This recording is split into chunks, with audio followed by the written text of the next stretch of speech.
আসসালামু আলাইকুম। পেঁপে দিয়ে মুরগির মাংস রান্না করব আজকে। প্রথমে কিছু তেলের মধ্যে কিছু পেঁয়াজ ভেজে নিচ্ছি। পেঁয়াজের মধ্যে আমি দিয়ে দিব 2টা এলাচ এবং 1 টুকরা দারুচিনি। এটা দিয়ে এখন আমি এটাকে ভেজে নিব। এদিকে আমি এখন একটা মশলা রেডি করে নিব।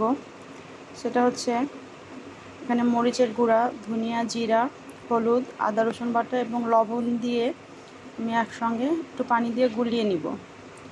এটা যদি পানি দিয়ে একটু গুলায় নেই তাহলে বাটা মশলার অনেকটা স্বাদ আসবে। আমরা আসলে এখন সবাই গুঁড়া মশলা ব্যবহার করি, কিন্তু বাটা মশলার খাবারটা বেশি টেস্ট হয়।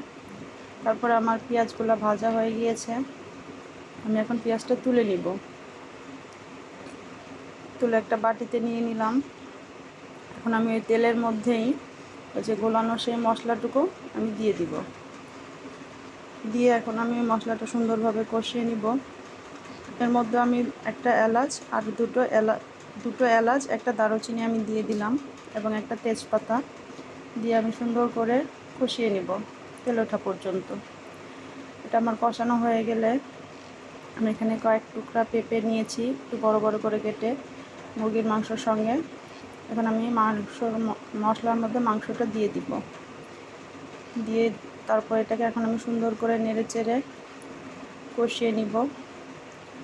এটা একটু বেশি ভালো করে মুরগির মাংসটা কষাতে হয়, নাহলে এটা ফার্মের মুরগি যেহেতু একটু গন্ধ লাগতে পারে।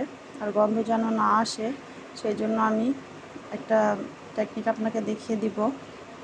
যে আমার কষানো হয়ে গেছে সুন্দর করে, একদম তেল উপরে উঠে এসেছে, কষিয়ে নিয়েছি। এখন আমি দিয়ে দিব ঝোলের পানি। যে ঝোলের পানি দিয়ে দিলাম। আমি ঝোলের পানিটা এখানে কম ব্যবহার করব, যেহেতু ফার্মের মুরগি বেশি ঝোল রাখলে ভালো লাগবে না, সেহেতু আমি ঝোলটা একটু কম ব্যবহার করব। আমি এইটুকু দিয়েছি এবং টেনে আরও কমে যাবে ঝোলটা।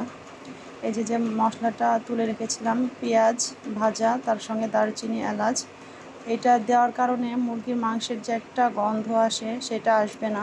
এটার একটা ঘ্রাণ আছে মশলার, সেই ঘ্রাণে এটা হয়ে যাবে।